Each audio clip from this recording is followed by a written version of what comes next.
Hello, and welcome to another guide for Project Diablo 2.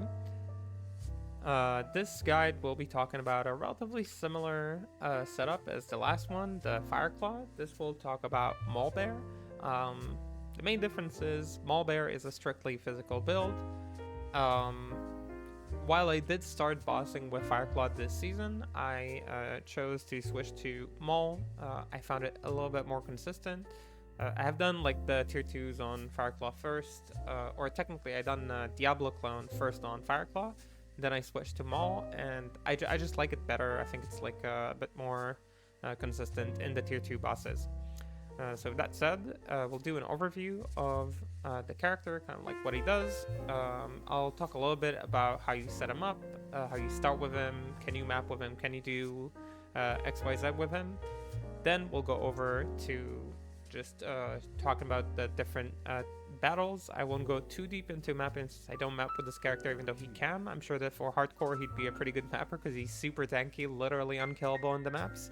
And he can do most content by himself. So if you do want to level with this kind of character and you're playing solo, you're not going to have a lot of trouble with this guy because physical damage, very tanky, very self-reliant. With that said, let's get started. So MaulBear is a shapeshifting druid that relies on the skill Maul, which you gain access to pretty fast in the game. Relies on the skill Maul to kind of, maul his opponents with physical damage. It applies like a small mini stun that kind of like helps you stay safe sometimes, but it's not too relevant. And has a lot of physical damage. Now when I say a lot, I mean like my sheet damage often exceeds like 40k, especially if I'm like in a mapping kind of setup and not like a bossing setup that needs to let go of some damage for, survivability. So yeah, pretty strong, pretty straightforward, relies on pretty much free skills as a core. So the first skills you'll be looking into is Lycanthropy, Werebear, and Maul, and you will put points into your spirits, Heart of Wolverine and Oak. I max both of them because I use Spirit Keeper in both Dclone and Rathma, so I maxed these two because we'll be using both. And I put some points to Hunger because you'll be using it in Rathma, Lucion, and mapping. You cannot map without this. I mean, you can, but it would take you forever. Without this skill, Hunger, giving you more movement speed, mapping is actually atrocious. In my opinion, at least. So yeah, these are the skills that I kind of put points into. I don't have points into Feral Rage. I think it's just from my just from my service. So ignore that. If we were to look at a planner, like we did last time, let me bring it up. Okay, there's the planner. As you level up, you'll put your first point into Bear, and you can put like a point into Lycanthropy as well. You don't really need to put a point into anything else, so you kind of like move along. You can like buff 1, 2, 3, and once you hit level 6, you can put a point into Maul, and maybe a point into Wolverine. Then you'll just be like maxing your Maul, right, as you go along, just like buffing it. You can put a point here when you need to, point to Hunger when you can, so you can move a bit.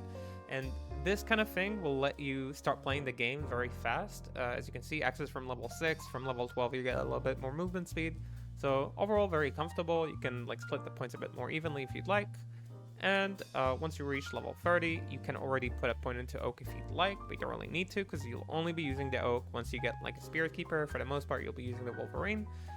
So yeah, you can just put 1 if you don't want to forget. So you keep maxing these as you go. Remember that you'll have your quests as well.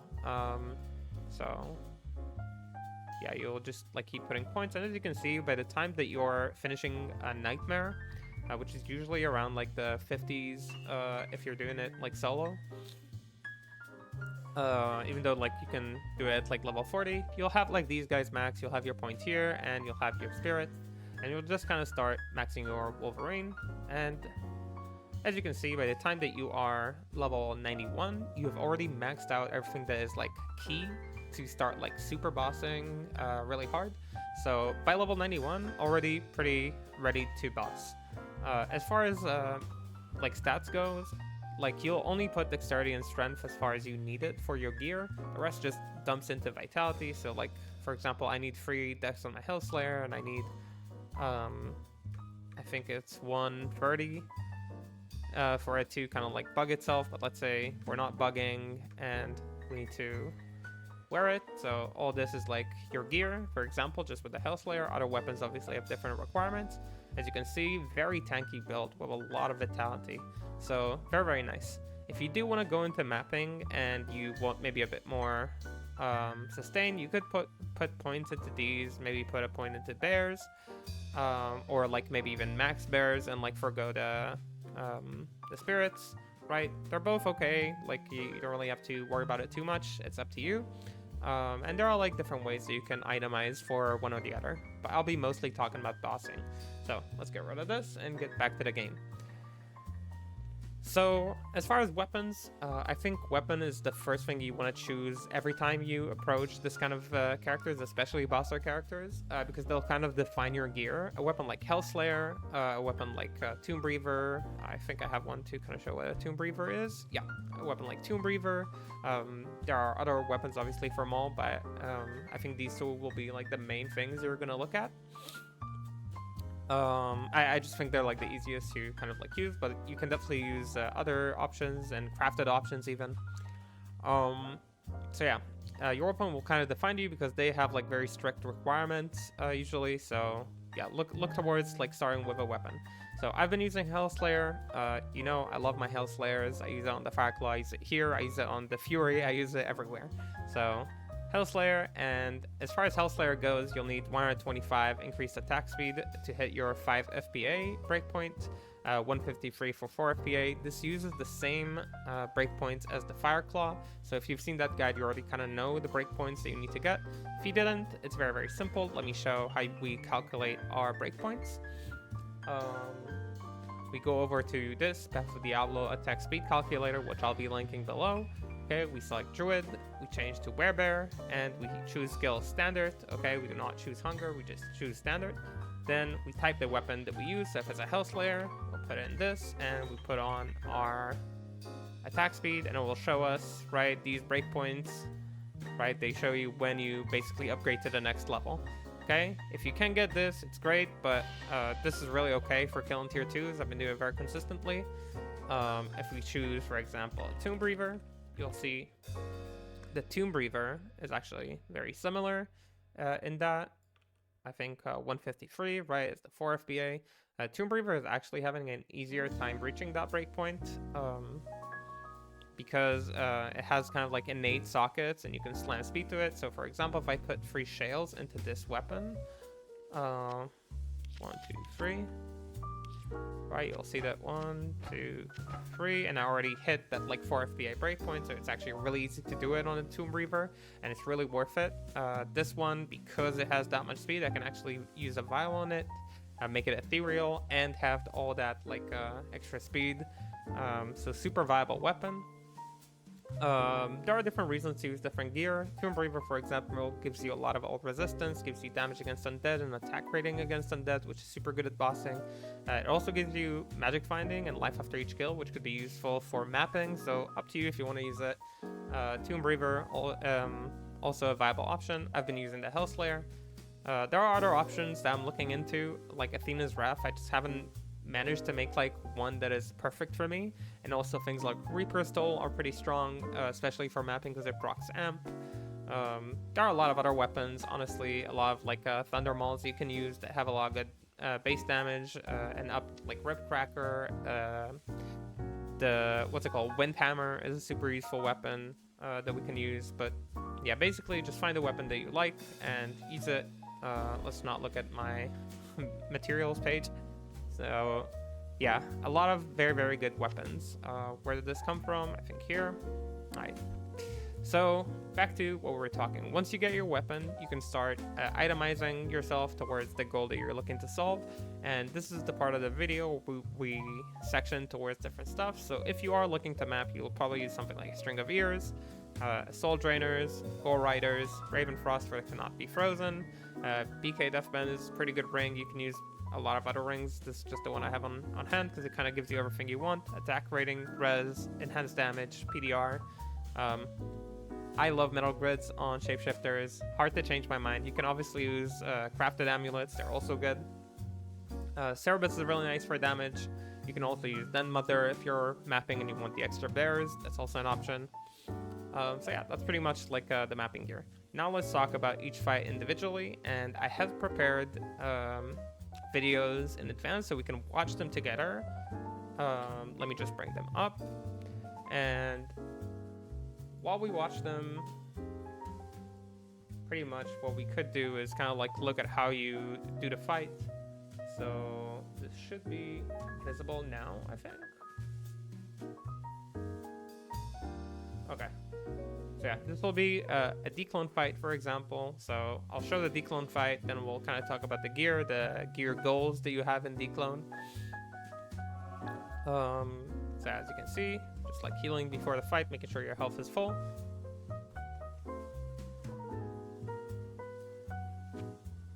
And yeah, I kind of like do the amulet switch in the beginning to gain extra skill points. Okay, I do all my summons. I switch amulets to the correct amulet. I personally think it's worth it. You don't have to do it yourself. But as you can see, we have a lot of health. We have 5,200 health on this bear. Very, very tanky, very chonky. And the damage is also very, very good. As you can see, we're attacking pretty fast. The first phase, like let me stop here. You'll see that I'll be aggroing everything first. Like you don't want to start punching them individually, right? Is this working? Okay, something's wrong with the video. Wait, let me load it again.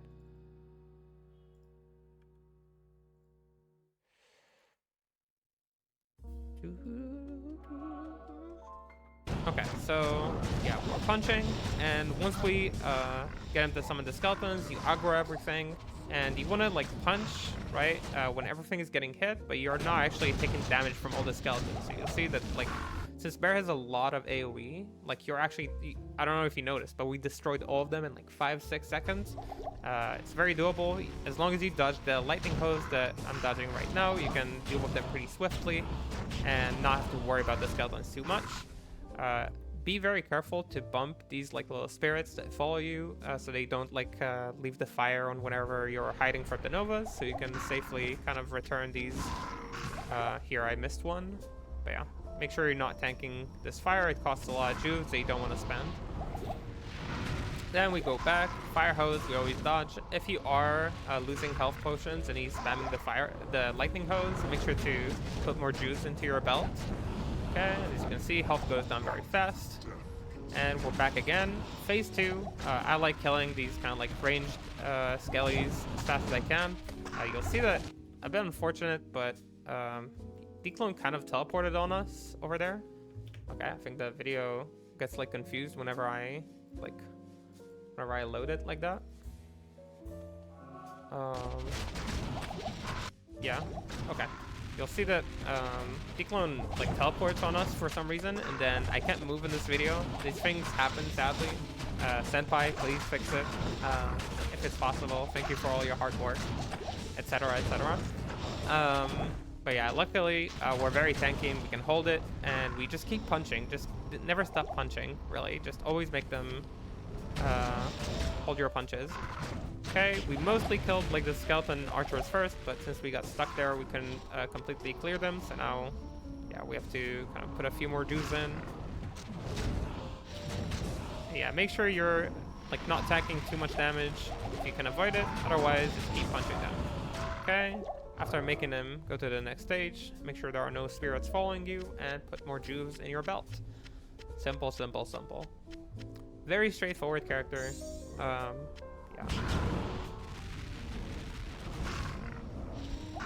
Try to lure Dclone away from the corners. You don't want to stand on the pillars so they don't like summon a spirit right on top of you. Very, very nice. You'll see I'm targeting these archers. They'll range the skellies first. Try to get rid of them while I'm like hiding the melee ones, if I can. Okay, we got rid of quite a few of them very fast. It's like very nice for us. Don't fight over killing every single skeleton like immediately. Like if there's a lot of spirits kind of following you, like avoid like the fire damage if you can.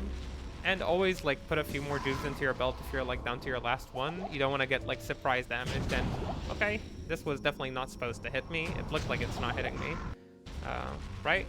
Come on. Tell me, validate my feelings.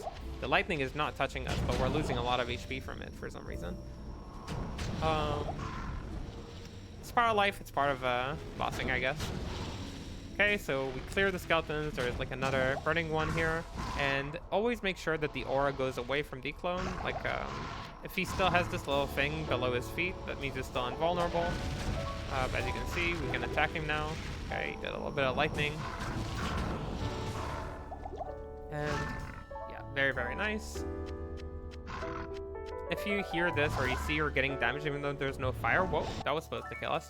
If you see there's no fire and you're still getting damaged, it means there's like probably invisible fire on the floor. This sometimes happens due to like visual overload is what I was told.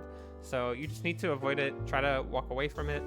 Luckily I didn't get murked there by this like cold nova, I got lucky. You know, sometimes the bugs are in your favor, sometimes they're against you, and nothing you can do. And the last part, you're basically trying to like deal as much damage as you can to avoid him doing the lightning pose. And yeah, that's the fight. Okay, pretty simple, pretty fast. We do a little sheesh because I was stressed as fuck and I needed to let go of my stress. Now let's go over the Dclone Gear.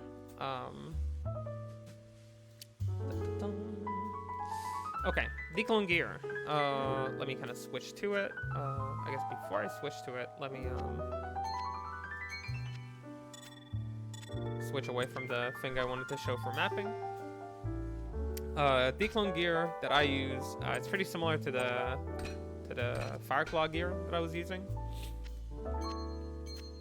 With like one big change, that is the helmet. I use a spirit keeper so I can summon both spirits. So, Dclone, your first goal. I'm missing res for some reason. Yeah, okay. Okay, so Dclone, your first goal is to get 90 max fire res. This is like your first priority. Fire res is super important. You cannot go without it, and you want to have 12 absorption that you get from 6% of fire absorb dwarf stars. Okay, so that's your first goal, dealing with the fire damage. The second goal is dealing with the physical damage, which comes from the meteors, the skeletons. There's a lot of physical damage. Dclone himself does a lot of physical damage. Like the lightning is half physical, half lightning. The attacks, the physical attacks he does are like physical, and also some of them have cold damage. So yeah, you want to get like very, very solid fire resistance and PDR. The rest of the res, you see that I'm not maxed. Most people would run upon this. I find it fine. Losing more damage or health and things like that for 7 more res, I found it like unnecessary. So that's what I chose to do. But you can fix it, like drop like 1 skiller, get like a little bit more res over here. It is possible. So these are the first goals. As the MaulBear, you'd like to have the 54 breakpoint. Let me kind of show, like if you shapeshift, you'll see that your breakpoint for faster hit recovery is 54, 86. Going below it for Dclone is not really recommended, because it's just very, very difficult. There's a lot of things that trigger your faster hit recovery, like even the skeleton attacks will trigger it sometimes, and you don't want to be stun locked when you're attacking. You want to have as little interruptions as you can. So 54 is what I recommend.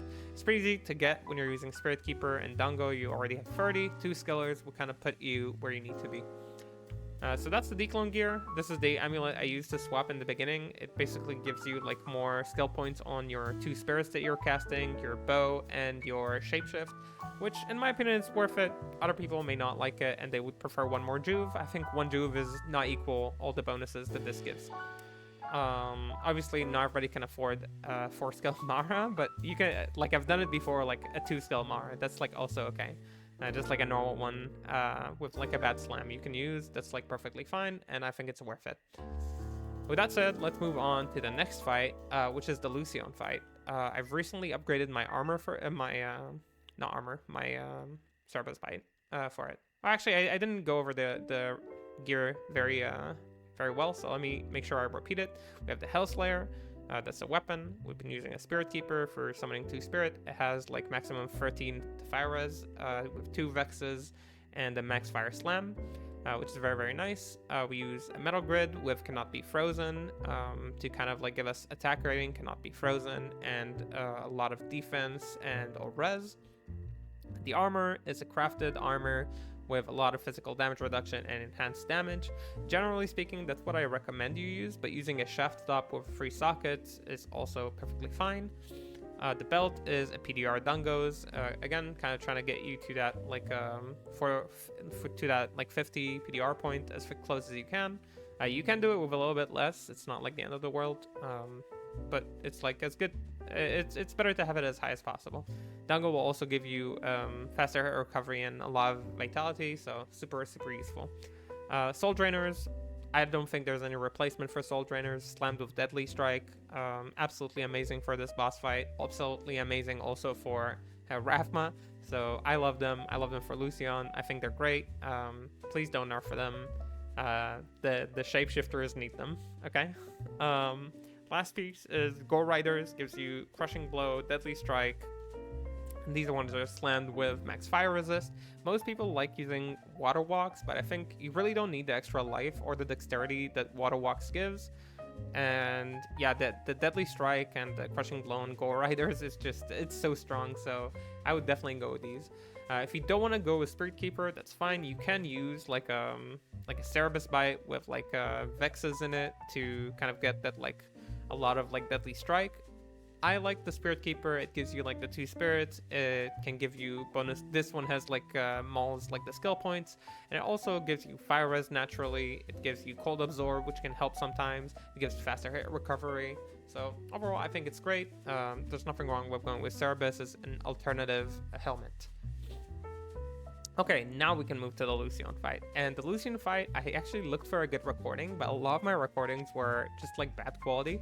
So I figured I'll just do it live, and we'll just slam something live. What am I missing to wear it? As always, I'm bugging my gear.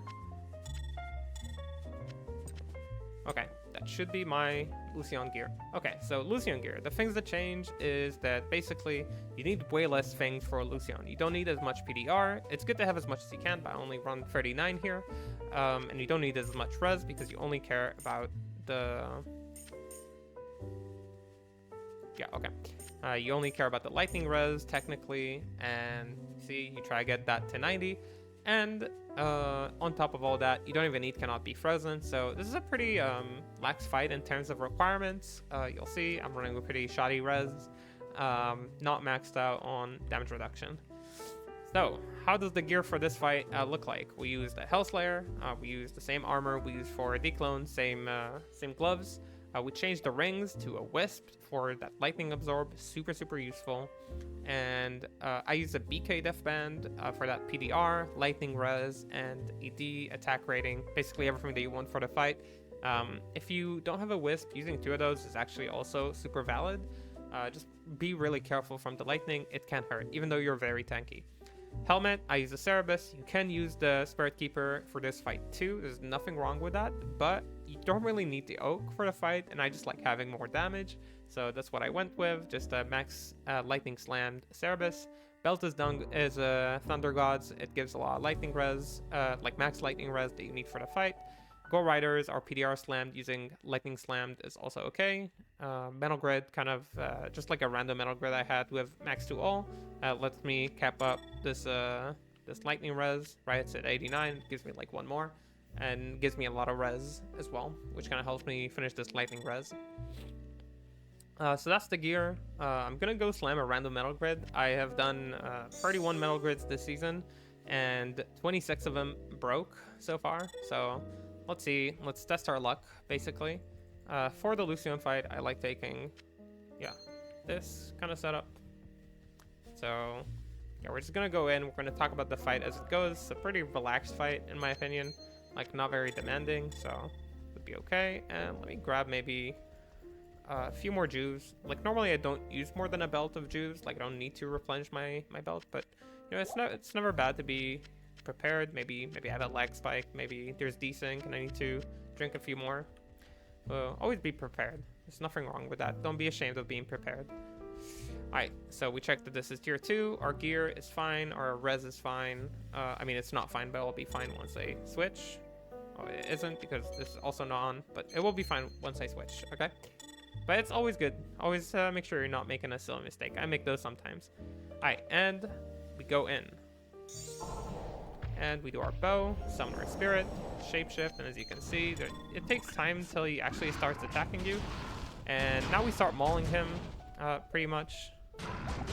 Right, we drink our juice very comfortably, and you can see that like my damage goes like pretty far up, like 9k to 45k is pretty insane. I'm not even like attacking him properly, but already brought him down. He didn't even get the chance to do the lightnings. Once you get to the shadow phase, you just like clear the portals. If you can dodge the lightning, it's good, but you can technically tank it. You are very tanky on this character. I'm kind of ignoring one portal for the benefit of just like hitting him earlier. As you can see, he's already down to less than half HP. It's pretty crazy. The benefit of ignoring the one portal is that, except for attacking him faster, is that you get to summon these guys earlier, which you can use hunger on.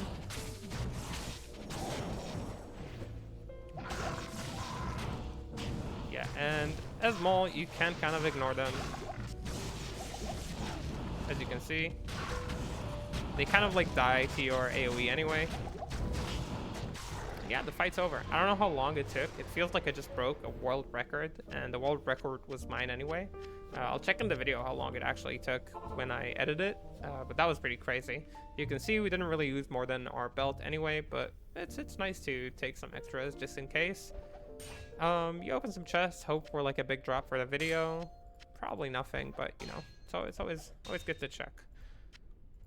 It also lets me relax before I brick another metal grid. Okay, some rings, some runes. A normal drop overall. Alright, you guys ready? We're gonna slam this metal grid for the video. It's 35 res. It would be cool if I hit like maybe 10 res to have like 45 res metal grid, but no, we broke another metal grid. Pretty classic from us. It basically happens all the time. I'm not surprised or excited by it anymore. Just another one on the list. Okay, so that's kind of the Lucion fight. It is fairly easy to do with MaulBear in my opinion. Again, one of the best killers for it, like fireclaw. In my opinion, super easy, not a lot of juice, takes no time at all, like minute and a half, like on average, probably. Just getting rid of some trash from here. 12 minimum, not interesting. This is mine. Yeah, it doesn't look like anything too interesting. We can slam this, maybe it hits 20 FCR. Not really. Okay. So yeah, that's the Lucion fight. Relatively simple. The Rathma fight is a little bit more difficult, of course. Let me put these away. Sorry, I have to do it now or it will drive me crazy. So yeah, okay. The Rathma fight, a little bit more complicated, but we do use very similar gear to the fireclaw. I don't really change much. So let me just put it on. And then I'll bring up the video of the Rathma fight so you can kind of see it, go over it. How does the fight look like? Okay, so Rathma. I'm with the wrong charms, I believe, because I changed them for the Lucion fight. Okay. Yeah, okay, now we're good. So for Rathma, as I said before, you need 90 max poison, as high fire and cold as you can. I'm running 85 each on the MaulBear because he's so tanky. And you need 30 free overcap of res if you can help it, like fire, poison. My cold is like a little bit lower than that, it's 31. Meaning that when I get lower res, I'm put at like 83 cold res, but it's actually fine on the MaulBear. It's really okay. I don't want to lose too much damage for it. So that's kind of what we're doing. As far as gear goes, the free core or 4 maybe core pieces are the weapon, whatever you're using, Spirit Keeper, Gladiator's Bane, and the metal grid. Now, I use a metal grid because I think it's amazing. This one is also 4 max also pretty unique, uniquely good Metalgrid. If you're using a Tomb Breather, Metalgrid is not a necessity because you don't need the res as much, and you can use a crafted amulet with PLR. It will make the rest of your gear a bit more flexible. But I like the Metalgrid setup, if I'm being honest. I think it's really good. Gives you a lot of AR and a lot of defense. So really nice. The Spirit Keeper, I use a free socket one. If you can get one with skill that is relevant to you, like Hunger, Maul, Bear, Lycanthropy, or one of the spirits that you're using, perfect. Otherwise, just get one with free sockets or the max res that you want, if you want one. I put a lot of ED jewels into it that have maximum damage and that also have hit recovery or kind of res. You'll see that I have 30 cold res, 24 poison res, fire res. Basically just loading whatever you can on the items that you have. G-Bane, max cold slam gives you extra cold res as well, and a Vex inside it to get us to total of 85 each, and another jewel with poison res that I needed to kind of like cap myself at 126. The rest, soul drainers, amazing. Really can't do with without the soul drainers, the fight gets really difficult, in my opinion. The minus the physical resistance super important. The minus defense is super important.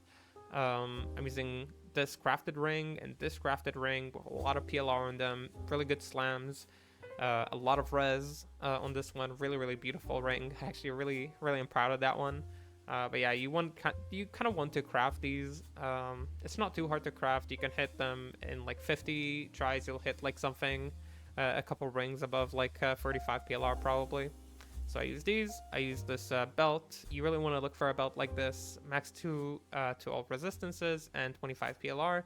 If you can get a lot of life on it, it's good. If you can get relevant res on it, it's good. These are the kind of things you want to pick up early in the season when a lot of people are picking up belts, maybe slamming them. And the last bit is the core riders. You can technically also run PLR boots. You'll see that I'm not actually running 175 PLR. It's like a little bit less, like 18 less. So you could run PLR boots if you think your damage is fine. I just really like the crushing blow and deadly strike. Just having it is really nice. This slant with max poison to cap us off at 90. So overall, this is how I ended up going with my gear, but there are a lot of other options that are super valid. We've used for the first tier 2 kills, we used like I don't know where I put them, but boots like this, max slammed cold res. We used like this, max PLR boots, max poison PLR boots. We had these that give 36 PLR. So we had all sorts of options. I think even this, max poison res with 25 PLR. So a lot of different options that you can use. They're all kind of good. Core Riders is just very aggressive, and I like being aggressive and finishing the fight fast before we run out of juves. So yeah, that's what I ended up doing. I'll quickly mention, I'm using skillers. That's what I'm doing for charms. I use them in, as you could see, in all the fights. I don't really change. Sometimes I'll get like one more FHR charm if I need it, but otherwise this is what I use. Small charms are either all-res lifers or all-res FHRs, and whenever you don't need more res, you just put in max damage, life, attack rating charms to just kind of fill the rest of your inventory. Okay, let me bring up the Rathma Fight. The Rathma Fight, I'm only going to show the last phase. First two phases, I'm talking in the video apparently. The first two phases, like, they can be hard, but they're a bit more straightforward, and if I make a video specifically on Rathma, then that would be like where I kind of explain each phase regardless of the character you're playing. Let me kind of look. It should be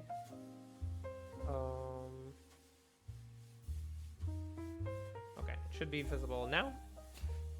And yeah, the Rathma Fight, I'm gonna be muting this video so it doesn't really bother us.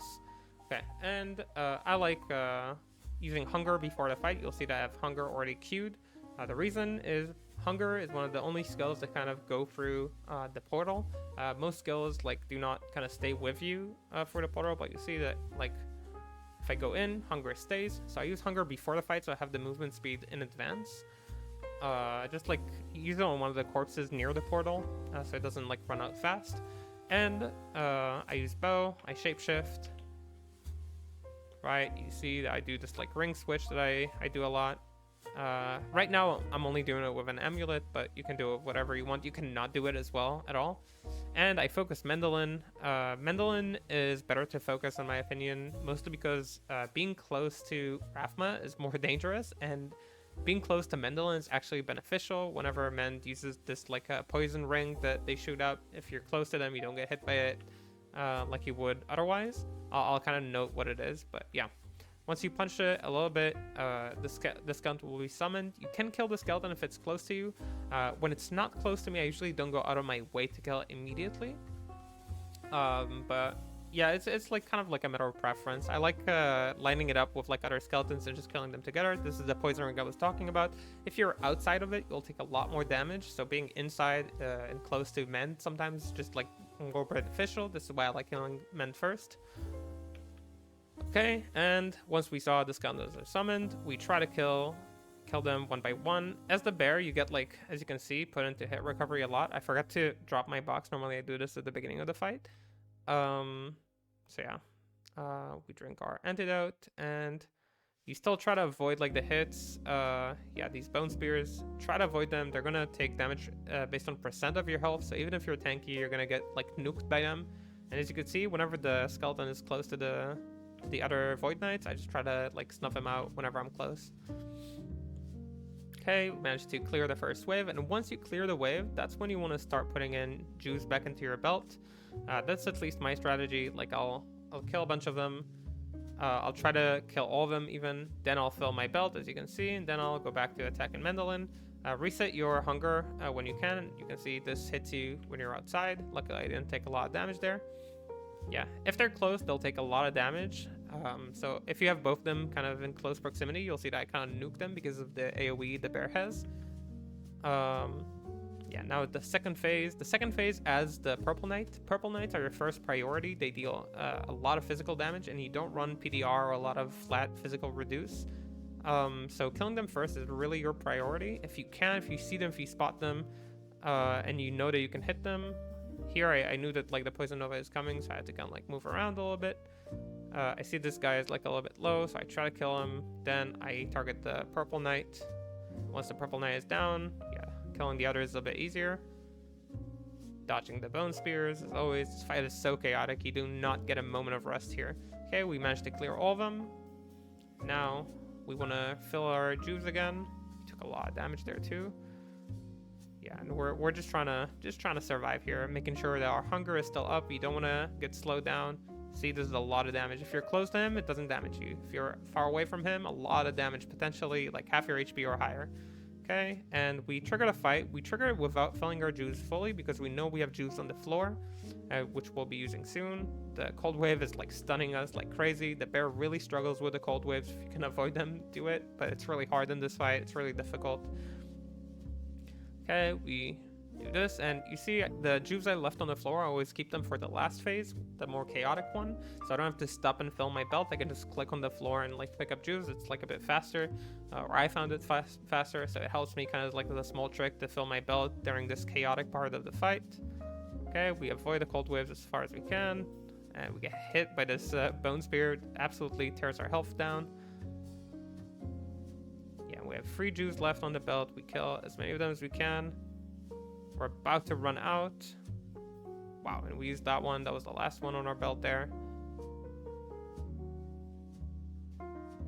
Yeah, and it's okay to not like fully fill your belt. Like just taking like 1 or 2 juice at a time and then like killing another Void Knight is probably better. So there's less things damaging you while you're filling. And the moment that I cleared all the Void Knights, I immediately target men so they don't do another Poison Nova and like nuke us.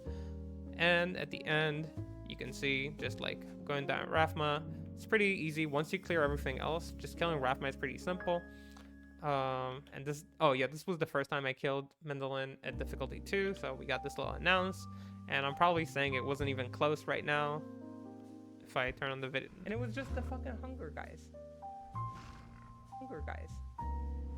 And it was just the fucking hunger, guys. Oh, if I would be saying something like... Yes! Oh, we did it. I was so happy. Wasn't even close, though. Oh, I did say it. Okay. I had a feeling I would say it. Anyway, that's the Rathma fight. It's very chaotic. It's very difficult, but it's very challenging and fun. And I really like it. I really enjoy it. That's kind of like the free fights, the boss fights. You are really not gonna have trouble with Ubers or with Uber Ancients. They're really small fry for this kind of character, with so much health, so much tankiness. You'll just need to adjust your gear appropriately to kind of match them. And that's kind of the MaulBear, okay?